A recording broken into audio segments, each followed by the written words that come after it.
if people want to understand what's going on now, we should remind that the father of Bibi Netanyahu was a close advisor of Jabotinsky. And this Jabotinsky was sort of kicked out. He had to leave, to go to exile in the US. And sometimes I cannot prevent myself to think what Netanyahu's actions are about is to sort of avenge his father. This was Jean-Daniel Ruch, a Swiss career diplomat and former ambassador to Israel. He was also subject of a diplomatic takedown that has Israel's fingerprints all over it, although, and please remember this, he himself is more prudent when it comes to pointing fingers. But for the moment it's enough to point out that he didn't just resign, he was forced out by a well-oiled and sophisticated smear campaign designed to end his career. Why? Because he refused to play by Israel's rules. He stuck to Switzerland's long-standing policy of neutrality, dared to engage with all relevant actors in the Middle East, including Hamas chief Khaled Meshal, and for that he became a target. Now, Jean-Daniel isn't just some bureaucrat. This man has spent decades in high-stakes diplomatic roles, working in some of the toughest regions like the Balkans, the Middle East and Turkey. Because he has also been Switzerland's ambassador to Israel, he knows exactly how that system works. And that's the reason why he became a problem. Israel doesn't just expect cooperation from its allies, it demands total obedience. Fast forward now to 2023. Jean-Daniel gets appointed as Switzerland's State Secretary for Security Policy, and almost immediately the attacks begin. First, Swiss right-wing politicians with deep ties to Israeli lobbyists started hammering him in the press. Alfred Heer, a staunch pro-Israeli figure in Switzerland, publicly calls him a useful idiot for Hamas. Then, like a Swiss clockwork, no pun intended, the tabloid Blick suddenly uncovers that Jean-Daniel is supposedly compromised, claiming he is blackmailable. No hard evidence, just innuendo and conveniently timed hit pieces. The goal? Making him toxic, forcing him out. But let's ask the real question here. Where did the tabloid Blick get this so-called dirt? Who had access to Jean-Daniel's private life, especially at the time when he was the ambassador in Israel? The answer to that question points straight to Israeli intelligence and its well-connected lobbying network. And this is nothing new either. Israel has a long, well-documented history of using surveillance, blackmail and media manipulation to crush anyone who doesn't fall in line. The playbook is always the same. First, label the target a terror sympathizer. Next, leak or fabricate personal scandals. And finally, crank up the political pressure until they resign. And no, Jean-Daniel is far from the only victim. Israel has spied on diplomats for years. European Union officials, UN representatives, even the American negotiators during the Iran nuclear talks, none of them were safe. In 2010, the UK quietly confronted Israel over Mossad using forged British passports for a seriously botched assassination in Dubai. French and German intelligence have repeatedly called Israel running cyber espionage ops against diplomatic missions. So the case of Jean-Daniel is just the latest in a long list of Israeli meddling in other countries' affairs. Blackmail, surveillance, diplomatic sabotage, this seems standard operating procedure. But this goes way further than just cases like Jean-Daniel's. It's about how much influence Israel really has over supposedly sovereign nations. If a high-ranking Swiss diplomat can be brought down this easily, what does it say about European autonomy? Who's actually making the foreign policy decisions in these so-called democracies? And most importantly, why are Western governments and the media so willingly play along? Well, today we're getting a tiny glimpse into this shadowy world. One last thing. Critical voices like the ones you hear on this channel are being actively silenced and suppressed. You may not notice it, you may not know it, you may not even believe it, but it does happen, and I have the statistics to prove it. So if you do value sharp, unfiltered analysis that doesn't follow the mainstream narrative, hit subscribe, like and share. It really makes a difference. And for those who want to keep up with my work, make sure to join me on Substack. No restricting algorithmic filters there, or listen to my podcasts on Apple Podcasts, Spotify or Amazon. The links are in the description below. Thank you. And here we go. Jean-Daniel Ruch. Good morning from a very misty Amsterdam. How are you? Good morning, and I'm very happy to be in the Jura Mountain in Switzerland, where the winter weather is just lovely. Very good. From the Netherlands, the flatlands, 5.5 meter, virtually 5.5 meter below sea level where I'm here, to the mountains. What a contrast. Yes, well, I used to live in the Netherlands, and I really enjoyed very much living there. I think there is a quality of life despite the not always very good weather. But you Dutch people, you manage to create very good conditions with nice pubs, nice places to spend time in, even in bad weather conditions. You mentioned it, you were in Den Haag. And I don't claim exclusivity. Yeah. So I have a list of your functions in front of me, which is frankly speaking quite impressive. And if you allow me, I will briefly go through them. You started, well, the first entries that I find is from 1988 you were, apologies, you were working at the Ministry of Defense in Switzerland. Then Swiss Federal Department of Foreign Affairs, Organization for Security and Cooperation, all together from 1994 till the 2000s. Then Swiss Embassy in Belgrade. You worked in the Balkans, yeah, for a number of years, and you were, if I'm not mistaken, political advisor for Carla Del Ponte, who was the chief prosecutor for the International Criminal Court for the former Yugoslavia Tribunal in Den Haag. So that's the keywords, Den Haag. How Yes. long were you living in Den Haag? It was 4 years. It was like a normal duty. And I think we had set up the traps in those days that would allow us to catch all our indicted war criminals. So it was a very successful operation, I think, from that point, from the point of view of justice. Before I continue with your CV, yeah, there is a critic in regards to the International Criminal Court that, the people who are prosecuted are the enemies of NATO. But NATO is never prosecuted, or members of NATO are never prosecuted by the International Criminal Court. Well, there was a preliminary investigation in some of the NATO attacks during the 1999 war, and it came to the conclusion that there was not enough ground for prosecution. I don't think that you can say that NATO deliberately targeted civilians, like has been the case in other places in the Balkan wars, be it in Bosnia, be it in Kosovo, be it in Croatia also. And it's not true because we have been prosecuting, or at least trying, to prosecute Kosovo Albanians who were obviously allies to NATO. We have been prosecuting some Bosniaks also. We have been prosecuting some Croats. So it's not true to say that we targeted only the Serbs. But I know that this is sort of the mainstream thinking, especially in Belgrade and in Serbia, but it's fairly wrong. I meant it actually a bit more broader, outside of the Balkan conflict. You mean outside of the Balkan conflict? Well, the problem is that you don't really have a universally accepted court. You have the International Criminal Court, which has been created only in 2002, but it has a jurisdiction only over the territories or the nationals of the countries which have signed the Rome Statute.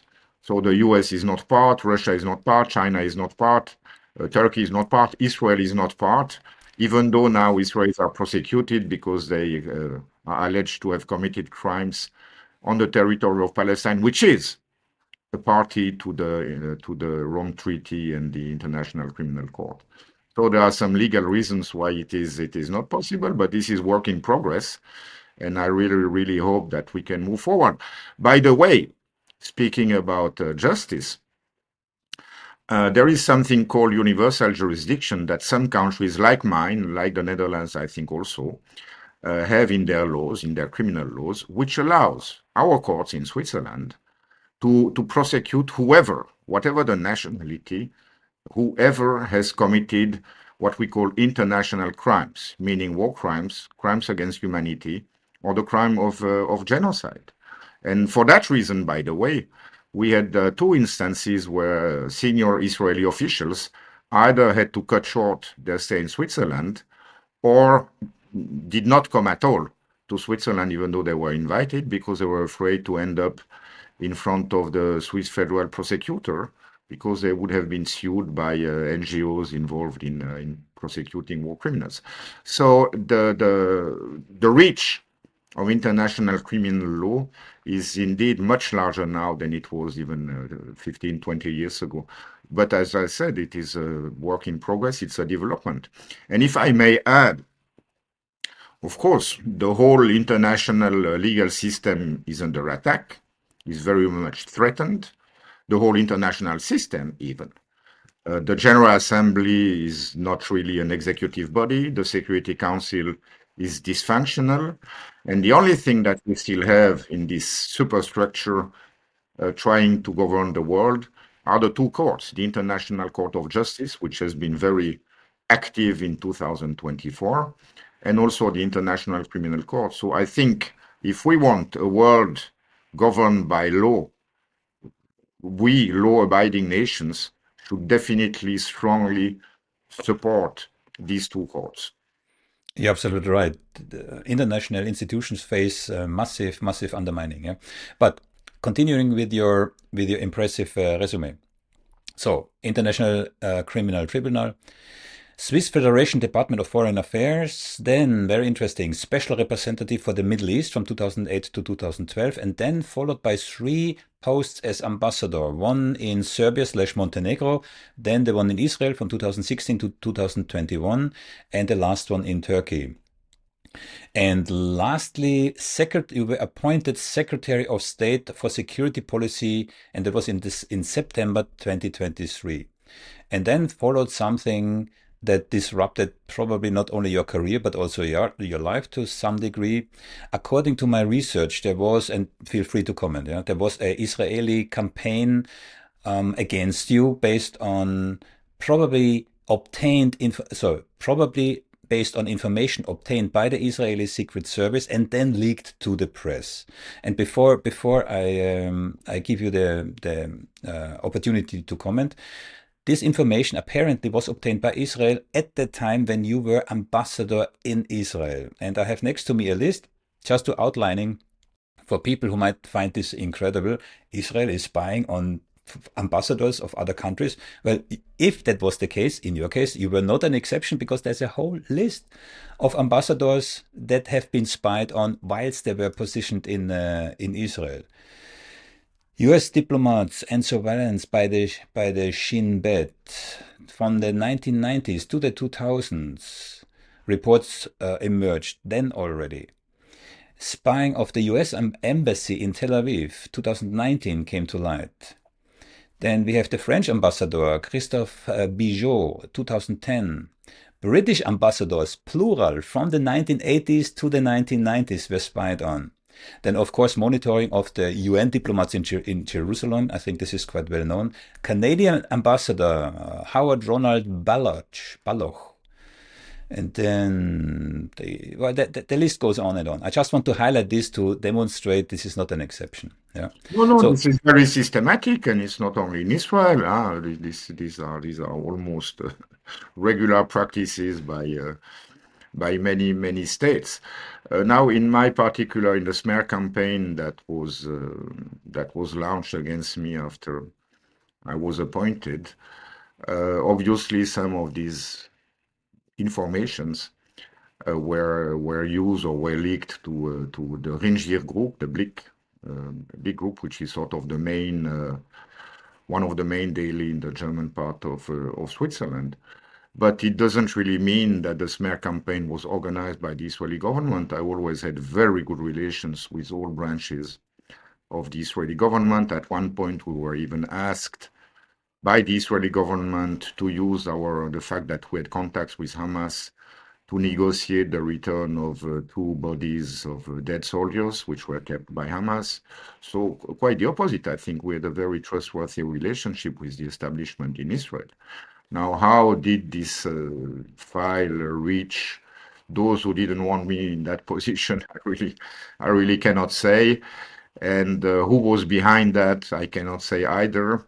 If you look at the question of to whom benefits the crime, because it's obviously illegal to not only to spy but also to release such private data to the media, then the people know that I was skeptical to this drive to come closer to NATO at all costs as soon as possible. I was much more cautious. I was also speaking about the need to maintain a credible neutrality for Switzerland. So maybe these kind of things did not please some powerful people, and maybe they managed to have access to this file, and then they did what they did. And when you are confronted with such a smear campaign, it's like in an avalanche. You just cannot do anything. You just have to try to survive, keep some breathing space, and then wait for the storm to be over to try to bounce back.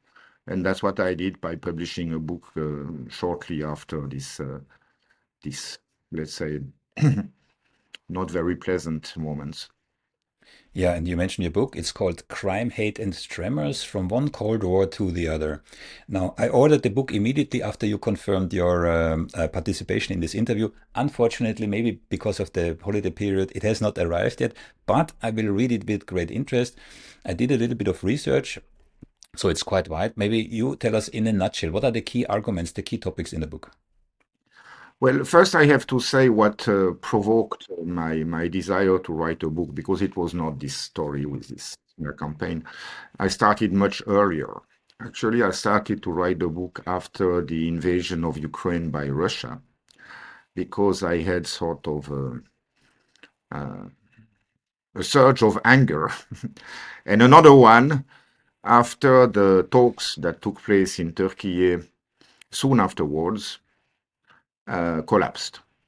You know, it would have been possible, I'm convinced, towards the end of March, beginning of April, to make a ceasefire between Ukraine and Russia, and Turkey was mediating between the two parties. So these two events sort of were the trigger for me to start to write, because I was already anticipating what would happen, which meant hundreds of thousands of young men and women being slaughtered in a totally useless war. And that was the fuel, if you want, that gave me the anger. I think anger is a powerful fuel also to start to write that book. Now, in the book, I'm approaching these issues I'm familiar with, which are the end of the Cold War, the failed attempts to establish a European security system, including Russia, within the OSCE. Then our attempts, successful in a large part, to create democratic conditions in Eastern Europe and Southeastern Europe. Then, of course, there is a lot about international criminal justice because of my times in your beautiful country. And then suddenly I started to work on the Middle East, even though I had never worked before. So that's also a very prominent topic. All what we try to do to promote a two-state solution between Israelis and Palestinians, but also how we try to make links with the Islamist movements, prior even to the Arab Spring that brought the Muslim Brothers into power in several countries, including Egypt and Tunisia, then the beginning of the Syria civil war, where I was also a little bit involved. And then, of course, I speak about my global vision of what could be the geostrategic landscape for the rest of the 21st century, speaking about the need for China and the US to find modus vivendi together. So basically, you have Ukraine, you have the Balkans, you have the Middle East, you have international criminal justice, and then you have the big picture for the future. It would be very tempting to discuss Ukraine with you for a number of reasons because there's a lot of things to say, but we will not do this today. Maybe on another occasion. Yeah. But as I said, I will read your book with interest. Okay. Now, let Thank me you. have a I hope all your viewers will do the same, by the way. yes. So true. I had very good reports on the book. I must say it was published simultaneously in French and German in Switzerland, which is very unusual because in Switzerland we really live in three very separate cultural areas, including the Italian one. But it was number one in the sales for a while, both in the German part and in the French part, which is good and does not happen very often. Which shows that I think there is a need, and that's what Joshua is trying to do also, to try to go beyond what the usual mainstream media are telling us, to try to understand this world and to understand the deep causes which explain or which have led to the current situation, be it in Eastern Europe, in the Middle East, or elsewhere. The role of the media. I mean, where do we start? Propaganda. So when people hear the word propaganda, they immediately reflect back to the Second World War and Goebbels, which is an error in thinking because the propaganda came from the US and Goebbels learned it from the US, actually from Edward Bernays, who was a nephew of Sigmund Freud in America, thanks to whom America went into the First World War. Women started to smoke, etc., etc. But I think there's a little chapter on media and propaganda in your book, right? Not really a chapter about that, but what I can say is that, and I think I'm saying that in the book, is that it's absolutely normal for any state to use the communication means they have to try to project their views, to try to project a positive opinion and a positive image of their own countries and of their values. This is soft power. And, the Americans have been using that, the Russians, the Soviets already, now the Russians are using that. Everybody is sort of using communication means to project our values and a positive image of our society and of our civilization, culture, and country. So I don't think that you can really blame people for doing propaganda. But of course, now with the change is that we have now huge means through the social networks, not just the mainstream media, but everywhere, to that can be used to influence the thinking of the people and of the decision makers. And of course, those who have more means to manipulate those social networks will also manage to project more influence. So there is a huge battle going on there in this cyber sphere, on TikTok, on X, Twitter, on Instagram, and so on. So the challenge for the citizens is really big. I mean, how do you get the right information? How can you build? Because the basis of democracy is this: we assume that the citizens are mature enough to shape their own opinion on the basis of a free flow of information. And now it's becoming really very difficult for two main reasons. First, there is so much information everywhere that to build your mind, you really have to spend a lot of time every day. And I don't think everybody who is working 8 or 9 hours a day, 5 days a week, have the time or the energy to try to collect all these sources of information. So they tend to read what is most readily available. In the case of Switzerland, it's the main public radio and television stations. And the second reason is that we in the West, we tend to divide the world into good and evil. And if you just doubt the official positions, you tend to be considered as promoting evil. Typically, when somebody has been trying in the West to say, well, okay, the invasion of Ukraine is certainly a crime of aggression in my view, but there are deeper causes to that. The war did not really start on 24 February 2022. There is a story behind, and we have to understand why the Russians did that act. But even saying that would classify you among, in Switzerland, they have even, or in the German world, they have invented a word called Putin-Versteher. Exactly. And I must say, I think it's a really stupid term because Putin-Versteher means somebody who understands Putin. Well, understanding does not mean approving or supporting. But of course, you have to understand how your opponent is thinking if you want to develop a powerful strategy to counter your opponent.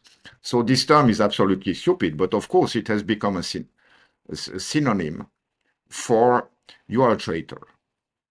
Just if you say, well, maybe maybe the West was a bit stupid in not implementing the Minsk agreement, maybe the West was stupid in developing military assets and giving the impression that Ukraine would join NATO either overtly or covertly.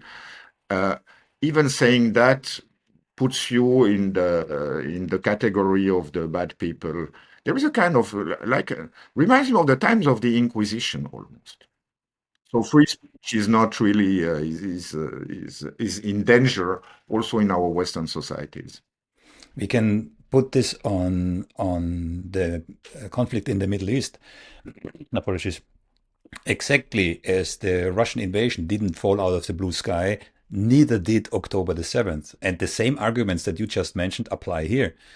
Just questioning, the UN General Secretary Guterres was almost lynched by the Israeli ambassador to the UN when he said October the 7th did not fall, no, did not occur in a vacuum, right? Mhm. Yes, I think there is a major difference between the public perception in the case of Israel-Palestine and public perception in the case of Ukraine. In the case of Ukraine, immediately there was an overwhelming popular support for the Ukrainian cause because this sort of rough and naive perception that it was a young democracy, vulnerable and weak, that was aggressed by the awful dictator.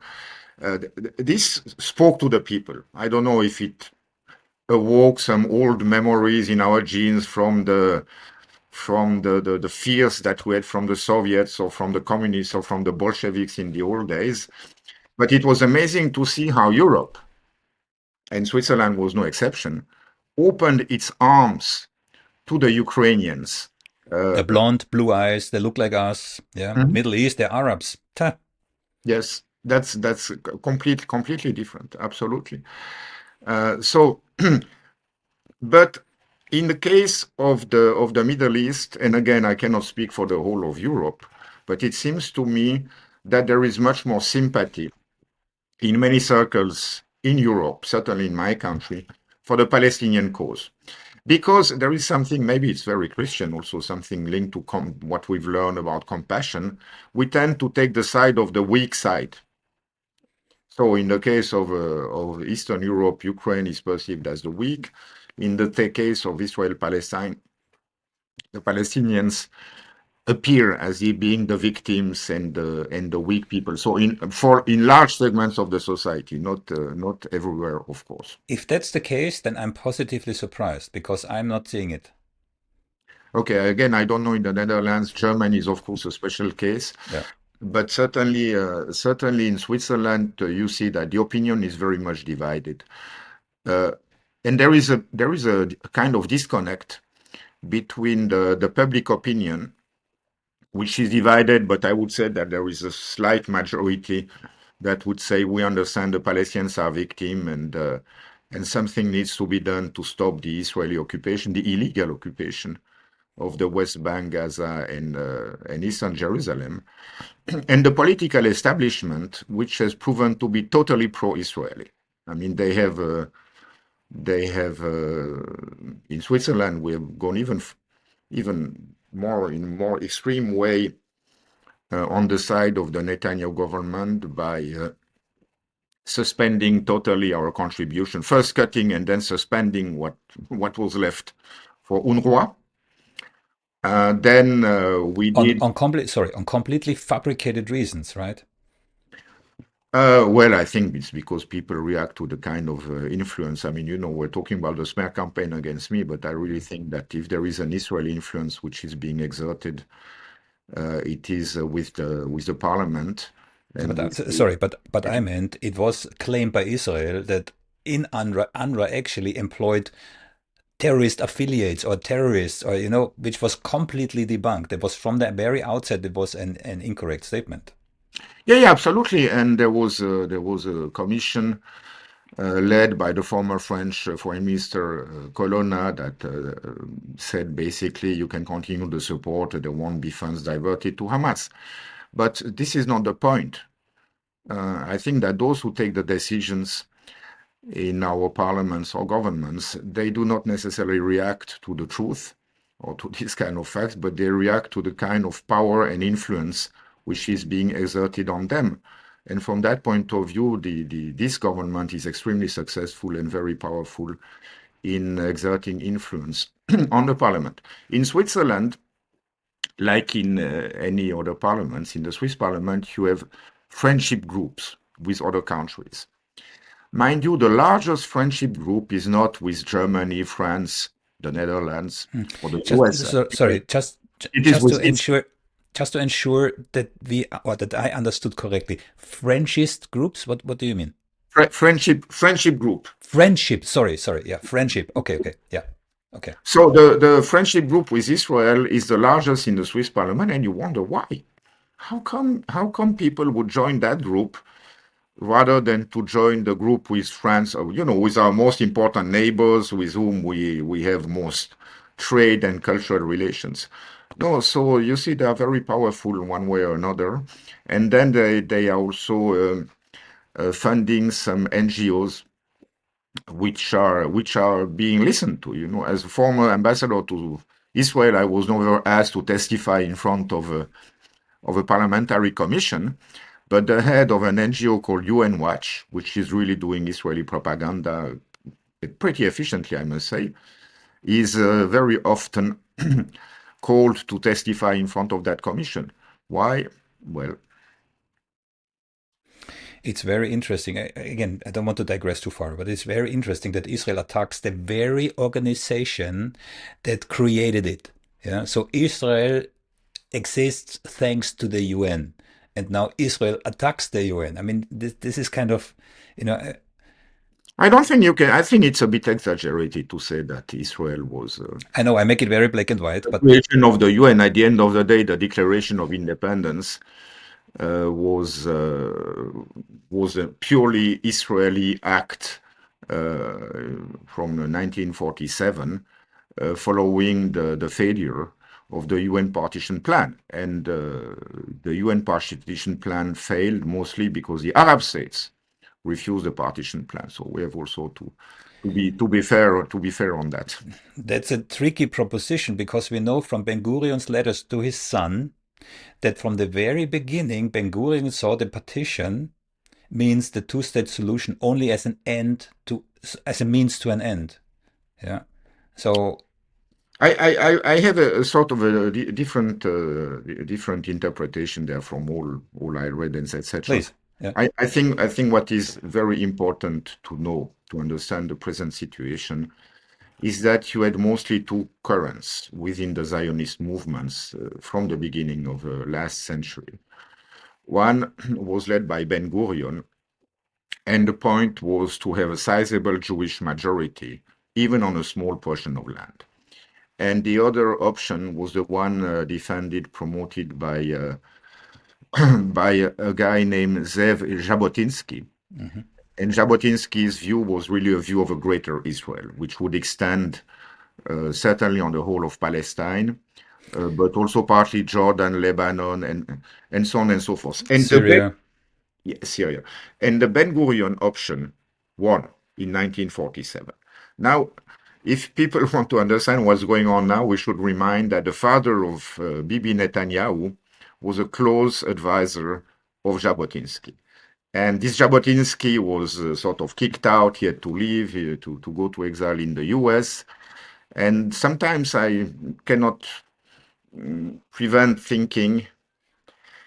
myself to think that maybe what Netanyahu's actions are about is to sort of avenge his father. That you often see that maybe you can explain this kind of the behavior of George W. Bush also in such a way that he wanted to do better than his father. So I don't know, but you were mentioning Freud, I think, at the beginning of our discussion. There might be a lot. There might be To some analyze, yeah. psychological explanation of what is going on now. But this being said, what is going on now is illegal in so many different ways. It's violating so many norms of international law. And that's why I was saying that almost the only hope for the future of a world governance are the International Criminal Court and the International Court of Justice, because they are the only two institutions which are not only resisting, but which are also having a real impact, especially the International Criminal Court, because when you are indicted and there is an arrest warrant against you, that has a direct impact on your life. We will see. Netanyahu and his defense minister have been indicted, so we see what consequences that will really have. Yes, absolutely. Well, the Swiss government and several other governments have said that, well, obviously, if one of those two comes to Switzerland, they will be arrested and transferred to The Hague in accordance with our international obligations. Many states have been saying that. Others are sort of more fuzzy in the way they are playing with immunities and so on. We see again the double standards appearing. The Americans were very happy and praising the ICC when they indicted Vladimir Putin, but when it's Netanyahu, they are threatening hell. And let me remind you that there is a bill that has been passed by the Congress almost more than 20 years ago, Exactly. dubbed the Hague Invasion Act. So be prepared. Yeah. Maybe you have to explain. I mean, people don't know that. You have to explain what America is actually threatening with. Should an American, even normal soldier, be indicted? Please. Well, it's not only Americans; it's also allied soldiers. So what happened is that after the ICC was created in 2002, the Americans tried to obtain an exception for their nationals, for their soldiers. So they sent an envoy to most states who had signed the ICC, saying, "Let's have a bilateral agreement whereby our soldiers would receive immunity." And I don't think that any of these states accepted to sign such a bilateral agreement. Certainly not European states, certainly not Switzerland. So they were a bit angry. So what they did is that they passed in Congress a law. I've forgotten if it was 2002 or 2003. I think I was in The Hague, so maybe 2003 or 4. A law which is allowing the President of the United States to use all possible means to prevent American or allied soldiers to appear in front of the International Criminal Court. And this has been called the Hague Invasion Act because all possible means may mean, of course, military force also. Yeah. And most people, as I said, are completely oblivious of those, friendly gestures from across the pond. Well, this has been, by the way, the existence of this law has been reminded to us by one of the senior members of the Congress. just Recently. Yeah, yeah, recently. Yeah. recently, just Yeah. after the indictment against Netanyahu and Gallant. Exactly. Briefly coming back to media propaganda and government pressure. And I have a Substack article from David Miller, Professor David Miller. I don't know if you know him. Professor David Miller was sacked from the Bristol University about a year ago. He went to court and won. And why is this interesting? Because there was a landmark court ruling in the UK which clearly stated that the equation of anti-Semitism versus anti-Semitism, anti-Zionism versus anti-Semitism is not valid. Yeah, so for people who are not into that topic, anti-Zionism is the critic against the state of Israel, and anti-Semitism, as we all know, is the how shall I say this, the condemnation of Jews for being Jews. Yeah, and since the current Israeli government has a vested interest in conflating those two, meaning any criticism against Israel is automatically anti-Semitism. For that reason, this is a very significant court ruling in the UK. So, David Miller, whom I interviewed, has a Substack newsletter, which everyone encouraged to read. And from today, I believe it was, the use by the British government of Section 12 of the Terrorism Act has been seen as a new escalation by the state against journalists. So in the UK, most recently, there was a whole string of journalists, former official journalists, being arrested just for reporting on Palestine. And if you overlay this with the propaganda that we already discussed coming from the media, then you have this really powerful combination between state suppression and an obedient media, which is anyway not new news for anyone who has eyes to see, neither in the US nor in Europe, in our, let's say, Western bubble of media synchronicity. Basically, sometimes even the same words are used just in a different language. Mhm. Well, there is not much else I can say to what you have said. I think it is not in the interest of our ruling class to do that, because the result is that those media who are exerting self-censorship or just reproducing the views of the state, or in that case, the views of the Israeli government, these media are losing any sort of influence. I just saw this morning the recent figures of the viewership of CNN, which Mm. is the mainstream media par excellence. It's the dramatic. left the left media center as opposed to Fox, the right media center, right? Yes, but CNN has really been since the first Gulf War in 1990, in the early 90s.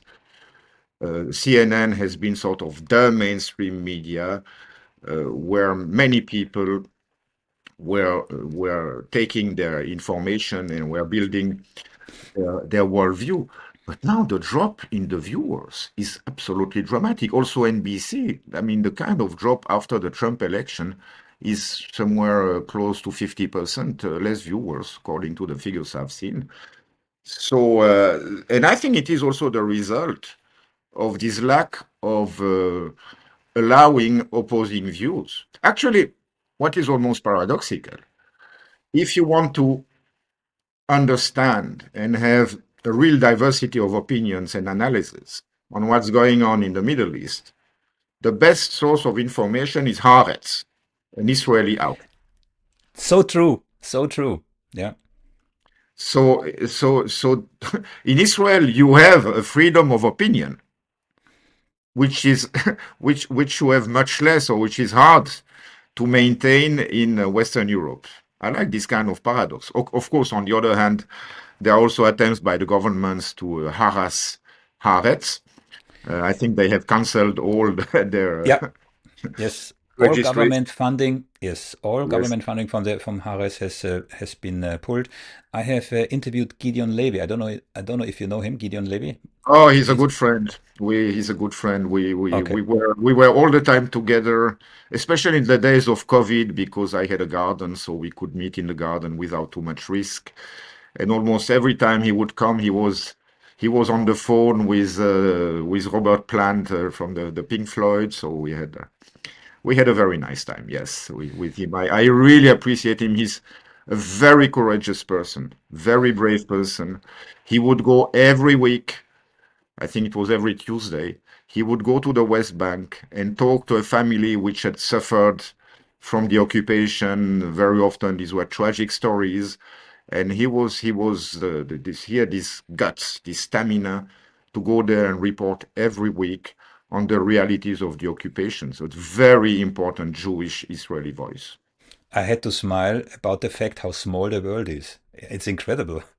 Yeah. I interviewed him twice, and in the last interview, he told me, no, in the first interview, he spoke already that he had to have bodyguards back at the time.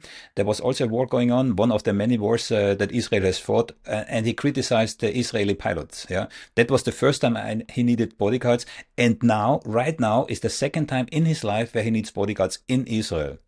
Does he?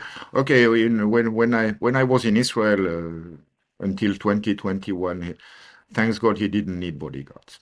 Mm. He came only with his wife, who is a Swedish novelist, and I encourage everybody to read her, Katrin Ormestad.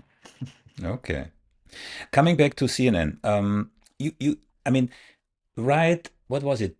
Not even 2 weeks ago, CNN got again caught by pure fabricating the news. So you may remember there was this so-called prisoner from Assad's prison camps who I don't know, he was supposed to be 20 years in jail or whatever. I do not know.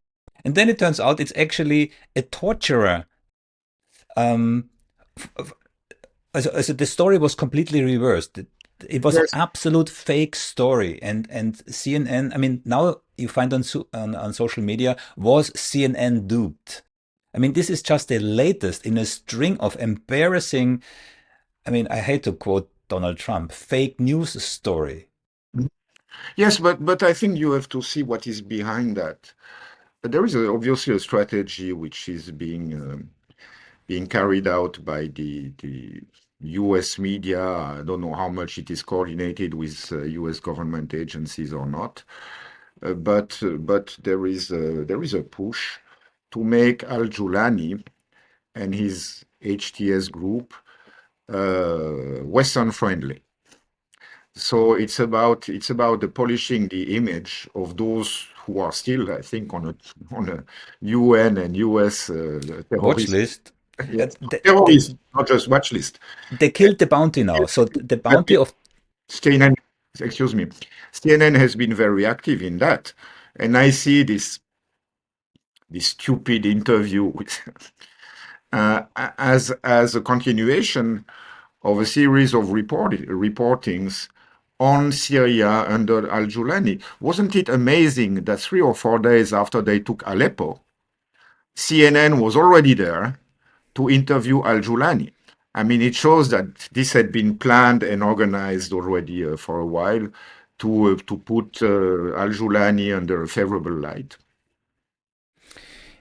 He was second man of Al Qaeda, I believe, in Iraq or in Syria. I'm not entirely sure. He was also second man of ISIS. He was in the command of Al Nusra. Yeah. So this this is an organization. How can you say it? A movement who decapitated journalists with a knife and are stoning women. And this group is now kind of sanitized. A sanitized version of this group is being rebranded to us, the media, sorry, the Western audience, by the Western media to make them acceptable. So what's behind this? Why suddenly? I mean, it's anyway not something new. Take out the nationalists and bring in the fundamentalists. It's the old strategy of the US. But what or who is really behind this? Well, the two elements of reflection. First, this kind of unholy alliance between the Americans and the Muslim fundamentalists date back to the late 70s, early 80s in Afghanistan, when Exactly. Yeah. we supported the Mujahideen, the Americans supported the Mujahideen to kick out the Soviets. So it seems that this mindset, when you have a choice between, when it's about countering Russia, and in Syria it's also a little bit about countering Russia, then alliance with the fundamentalists or the Mujahideen, the Islamists, is absolutely okay. So that's the first element of reflection. The second one, I could see when I was ambassador in Turkey that HTS and Al-Jolani personally were groomed and polished and rebranded with the help of Western institutions. I will not necessarily say states because I don't know, but definitely I have seen some think tanks, NGOs traveling through Turkey to go to Idlib because that was the little corner on the northwest of Syria, where they were holding. And they went there to advise him on what he should say, how he should dress, all these communication devices. And apparently it has worked well, because honestly, his discourse is a discourse of inclusivity. Good, he has only one woman in his government so far, so are not yet really up to the Western standards. And there are many challenges ahead. I'm not sure this thing will follow through and will be successful. It's one thing to convince a leader to change his appearance. It's another thing to change the content of the policies, not just of that leader, but of the 30 or so thousand troops that he commands. So there was definitely a Western influence on him. The second thing, or the last thing, obviously he was controlling a small piece of territory, a kind of triangle in the northwest of Syria, where the only supply lines, be it for humanitarian aid or other things, were through Turkey. So you should be blind not to see the very strong Turkish influence on this movement, and also on the offensive that led to the liberation of Damascus. By the way, Ibrahim Kalin, the head of the very powerful Turkish intelligence, was in Damascus to pray in the Umayyad Mosque just a few days after they took over Damascus, which shows also how much these connections are well oiled between Al-Jolani and the Turkish government, which, by the way, from their point of view, I think acted in a very strategic and successful manner so far. And one more word about the Umayyad Mosque, because maybe one day we'll be able to do tourism again in Damascus. This is maybe one of the most fascinating architectonic building that I have seen. And this is also the home of the leftovers of the Saint John the Baptist. And just next to the mosque, you have the tomb of Saladin, who kicked the Crusaders out of Jerusalem in the 12th century. So lots of sense, lots of significance to Ibrahim Kalin praying in that mosque. Yeah, also to Erdogan to kind of extend, can we say resurrect? We can't really say resurrect the Ottoman Empire, yeah, but to kind of, I mean, Turkey is now by far the strongest power in the region. I think Turkey, to comprehend, to understand the Turkish policy, which so far is very successful, despite a pretty bad economic situation. For years now, the inflation has been double digits, and double digits like 70% at least. And there are many economic problems. But despite that, they have pursued a very active foreign policy.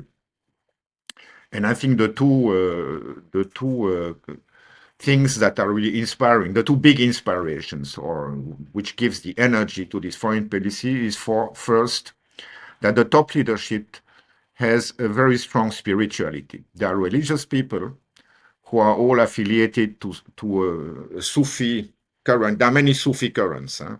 Sufi is a sort of branch of Islam. Some will say it's not Islam, but for Erdogan, for Ibrahim Kalin, for Hakan Fidan, the foreign minister, the spirituality and religion are very important.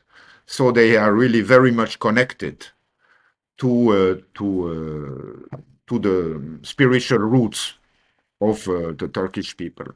And the second thing, they have also reconnected to the Ottoman heritage. And you see that with their foreign policy, which is a foreign policy like 360 degrees foreign policy. They're active in the Balkans, they're active in the Black Sea, we've seen with the mediation. They're active in the Caucasus, they're active in Africa, where they used to have also an influence in the past. Of course, the Eastern Mediterranean Sea, and obviously the Middle East. But maybe the Middle East is a bit different, because there they have real national security interests. And this is connected to the Kurdish insurrection in the eastern part of Turkey, and now also in Syria. I mean, coming from Syria. So they have very strong security and national interest there. But those two things explain the foreign policy of Turkey. One is very strong spiritual or religious roots, and the second one is this willingness from Erdogan and his closest associates to reconnect to the Ottoman heritage. It doesn't mean they want to annex Mosul and Aleppo, as some people claim, but it's about influence. It's about projecting the Turkish influence in that neighborhood. We have at least three known players.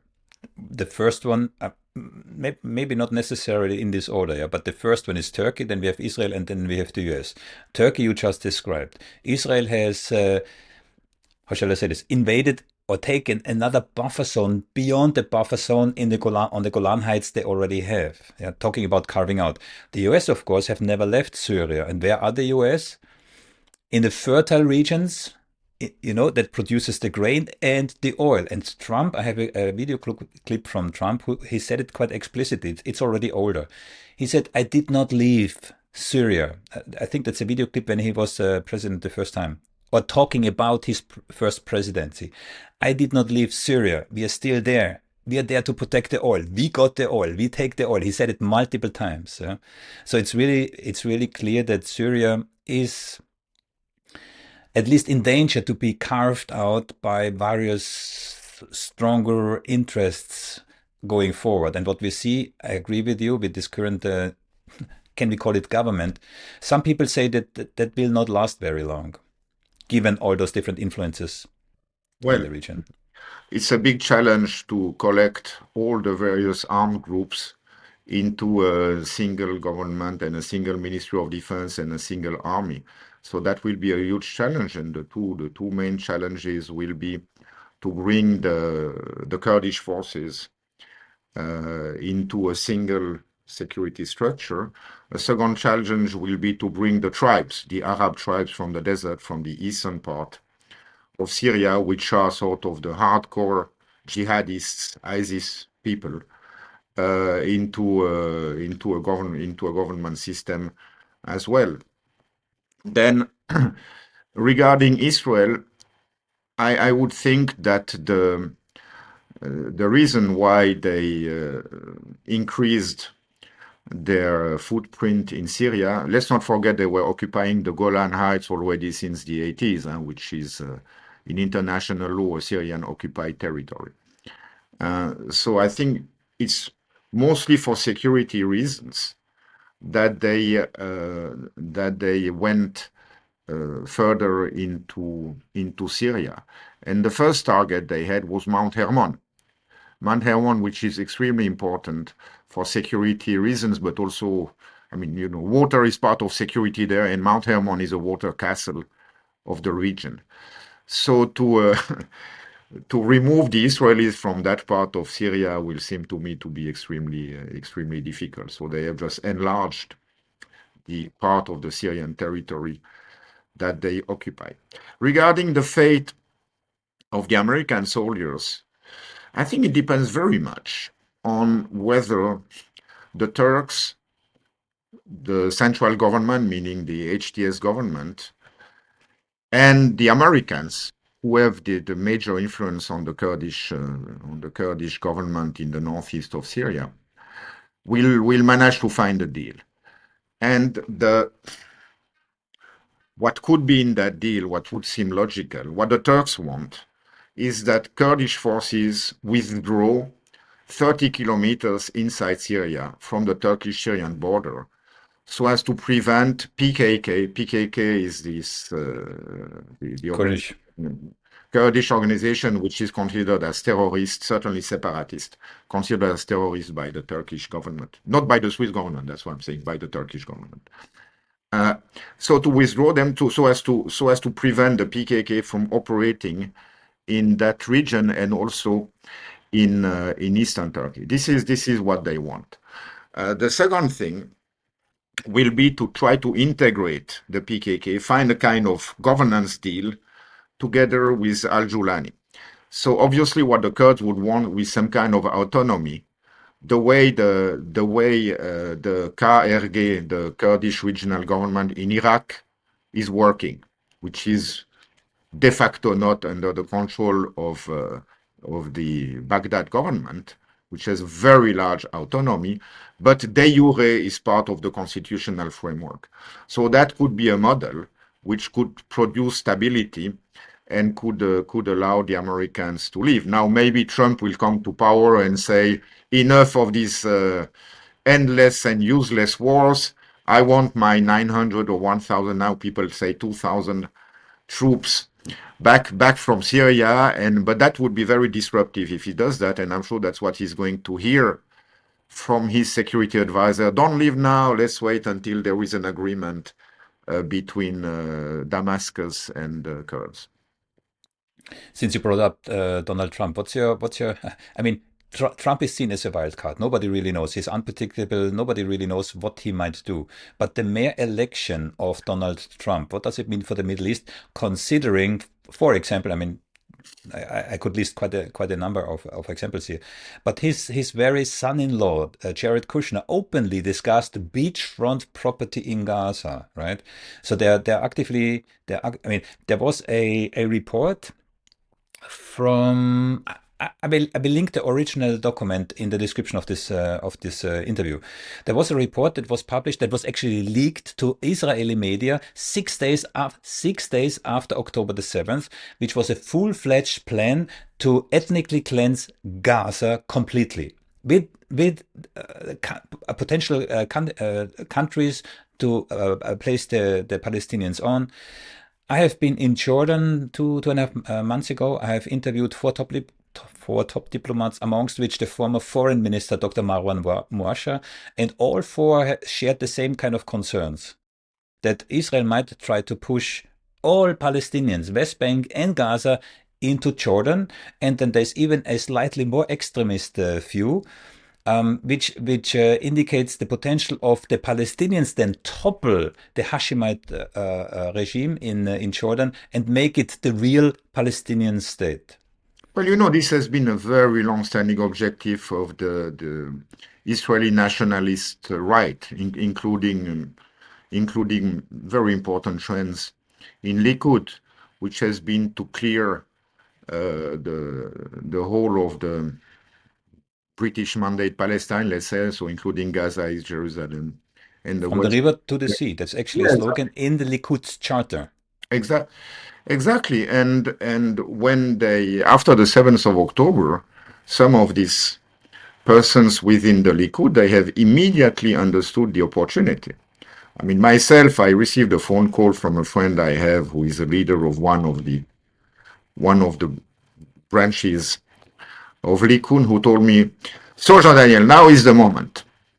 And it's better for them, they will suffer hell in Gaza for humanitarian reasons. They should be moved to Egypt. But, now we understand Egypt cannot accept all 2.3 million of them.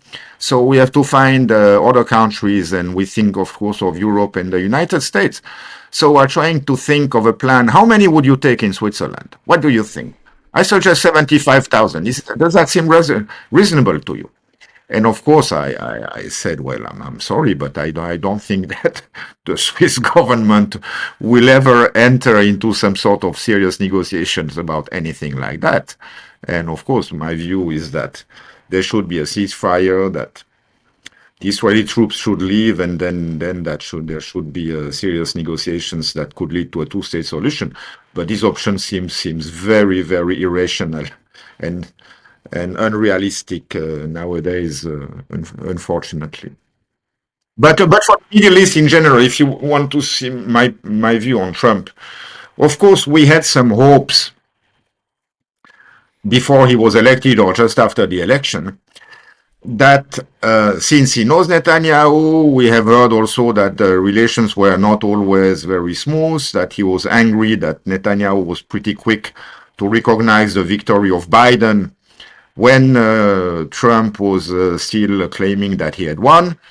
So we might have thought that there might be a more balanced approach compared to his first mandate. But then we saw who he appointed. And then, frankly, the cast of characters could not have been worse.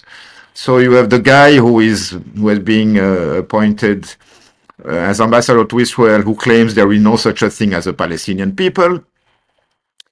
You have another guy in the National Security Council who is openly advocating for the destruction of the Dome of the Rock on Haram al-Sharif, the Temple Mount, and its replacement by the third Jewish temple after the one that was destroyed by the Romans in 70. So with this kind of loonies, that does not seem very promising. You said now the second time two-state solution, and I saw that in the early 2000s you worked on the Geneva Initiative, an alternative peace plan. Can you elaborate a little bit? Well, actually, the Geneva Initiative, which has been created and carried ever since 2003. It was presented in 2003 by important figures of the civil society, both on the Palestinian and on the Israeli side. It is the model two-state solution. If there would be a two-state solution one day, it would be something like the Geneva Initiative.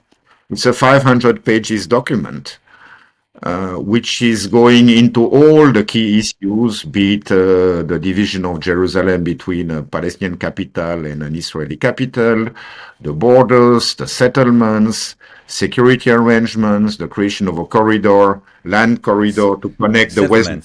Settlements. What's the specifics in regards to the settlements? West Bank. So, settlements, West Bank. Yeah.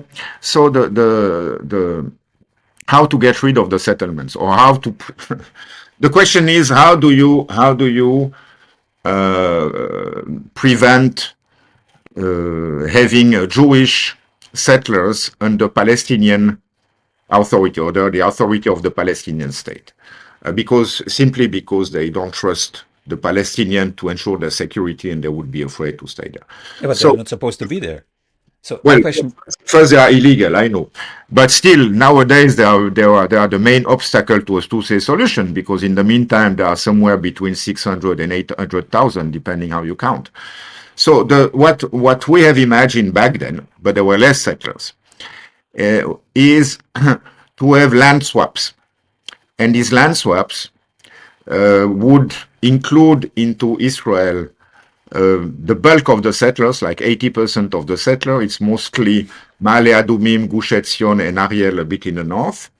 And in return, the Palestinians would receive land mostly next to Gaza. But it would be one-to-one land swaps.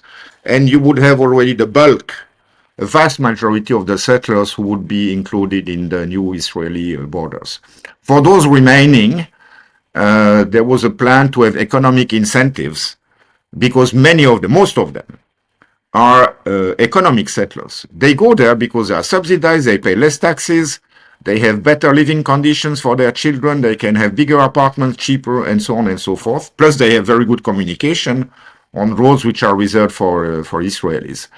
But most of them, they understand they live in an occupied land, and they say, well, if you give us the same economic conditions within the borders of 1967 Israel, of course we will move. Now, this was still okay in 2003, even in 2009 when we published the whole package of 500 pages. But nowadays, these colonies, they have grown, they have spread also elsewhere, and it may be more difficult to implement that plan. Actually, it seems pretty unrealistic, because I think by today's figure, it's something like 140,000, 150,000, who after land swaps would be in the West Bank. According to polls which have been made, out of these 150,000, let's say, about 80% would be ready to move to Israel, providing they receive economic incentives. But still, it leaves you with 20% for 150,000. It makes something around 30,000. Those people are armed. Ben Gvir, the infamous Minister for Public Security, has been distributing freely weapons to all those people. And I guess many of them would not leave without a fight. So, I think it has become really, really difficult. It would require a huge political investment in political and security, political capital, and in security assets also, who implement it, and I just don't see anywhere,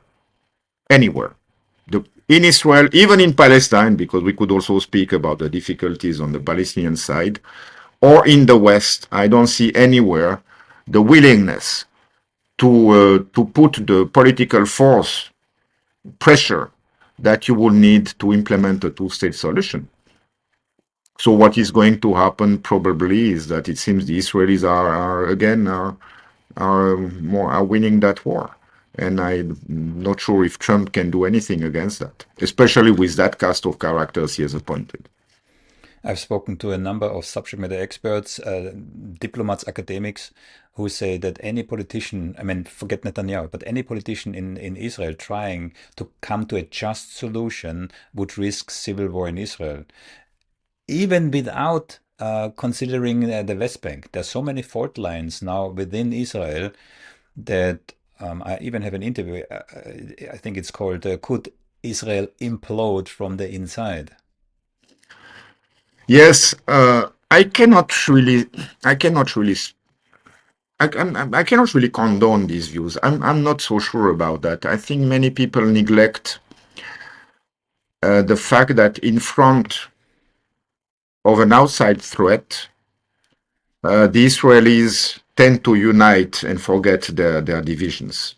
That's why, in a way, the 7th of October was very good. I mean, was also a factor that really brought Israelis together.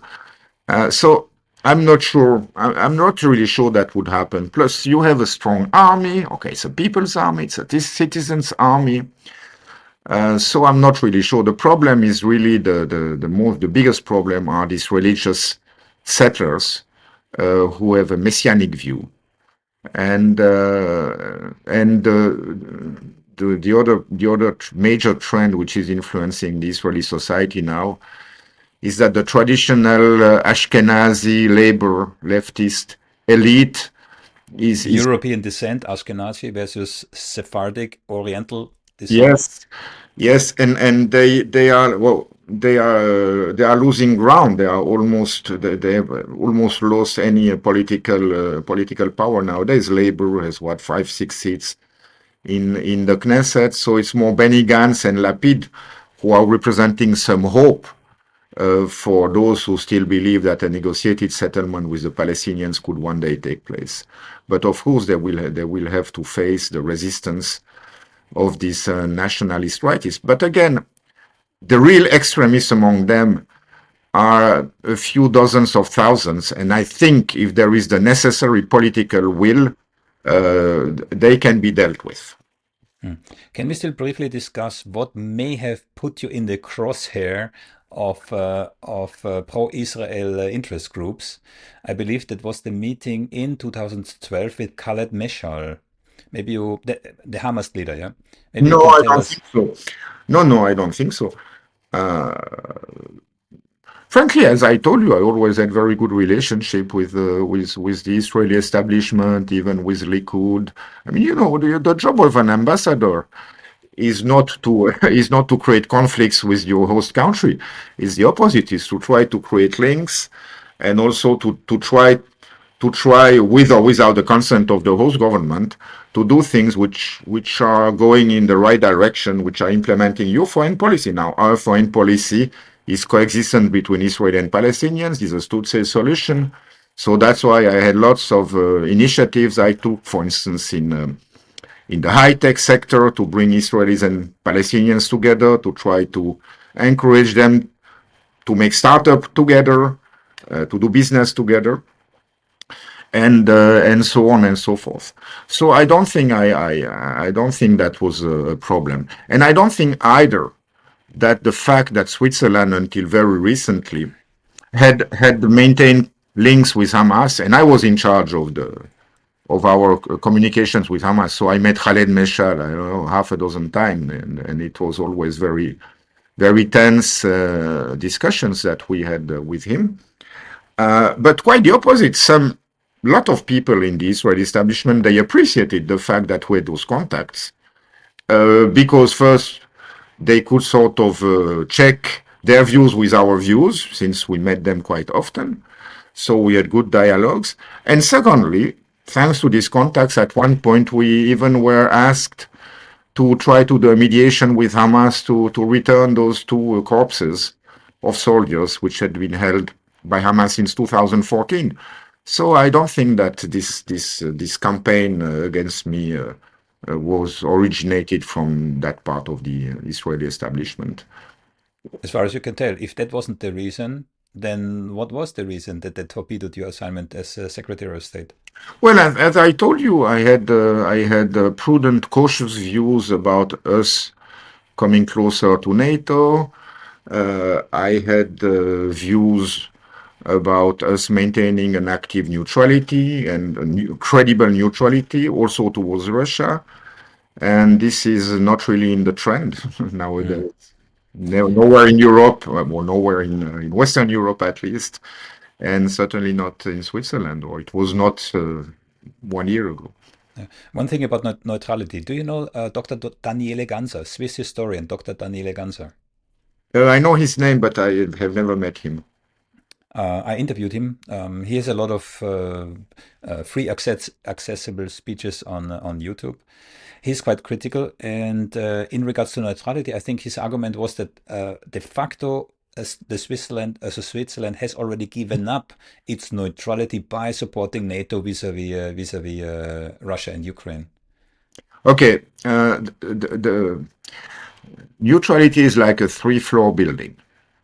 On the ground floor, you have the law of neutrality, which is enshrined in a Hague Convention of 1907, which is saying basically you should not provide a military advantage to any of the warring parties. And that we have kept by refusing to provide weapons to Ukraine. Okay? So from a legal point of view, we are neutral. Then there is a policy of neutrality. And then, most importantly, you have the perception of your neutrality. So the policy of neutrality has been damaged by the decision of the Swiss government to join the European sanctions against Russia,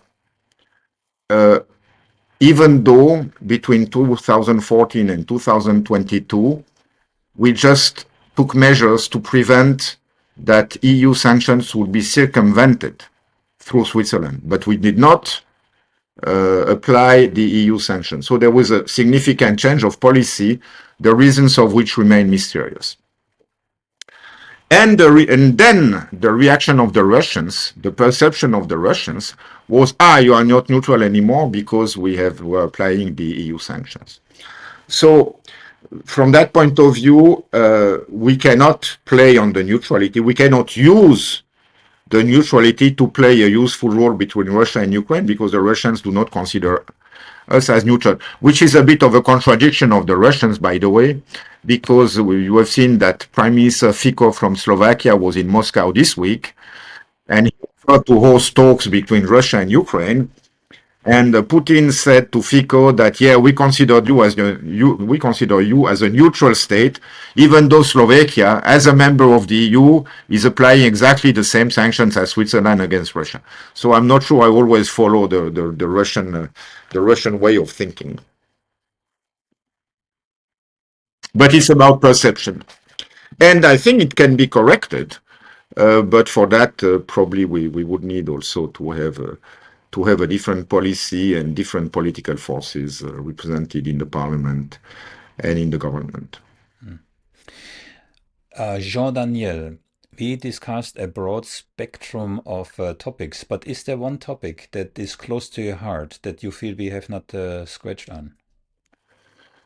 Well, we have not talked about the big elephant in the room, which is the BRICS, China, the relationship between the BRICS and the US. Absolutely. Is the BRICS the new toothless neutral and non-aligned movement as we had in the 60s and 70s, or is it a new bloc that will challenge the West? I think these are very important issues for the future.